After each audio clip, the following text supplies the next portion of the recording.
Je sais pas si tu te souviens, quand j'étais jeune et au lycée, il y avait une chanson qui disait révolution.com, comme ça manque de sueur. Non, ça ne me rappelle rien. Je sais même plus qui a fait cette chanson. C'était une chanson qui disait, mais révolution.com, tu cliques, t'as milité. Non.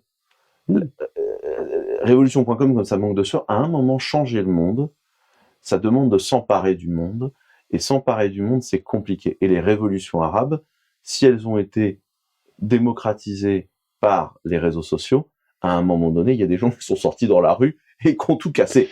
Oui, ça c'est une grande erreur de lecture pareil, alors tu retrouves ça chez les informaticiens, mais dans toute la communauté du numérique, qui regardent les révolutions arabes et ils disent les révolutions arabes, du coup quand on le mesure sur Twitter, c'est tant de millions de tweets, tant d'engagements, tant de vues, tant de prout-prout, enfin toutes les métriques usuelles.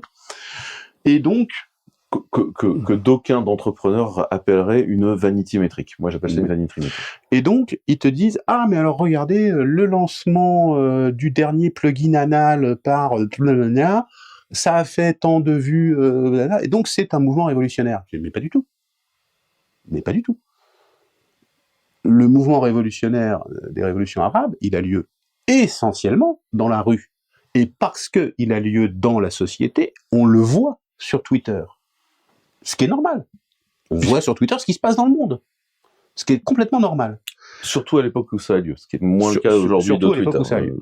Mais si tu fais l'inverse, c'est quelque chose qui n'existe que dans Twitter ou dans l'écume médiatique du moment, quelle que soit l'écume médiatique du moment, mais qui n'existe pas dans la société et dans la rue, c'est juste de l'écume.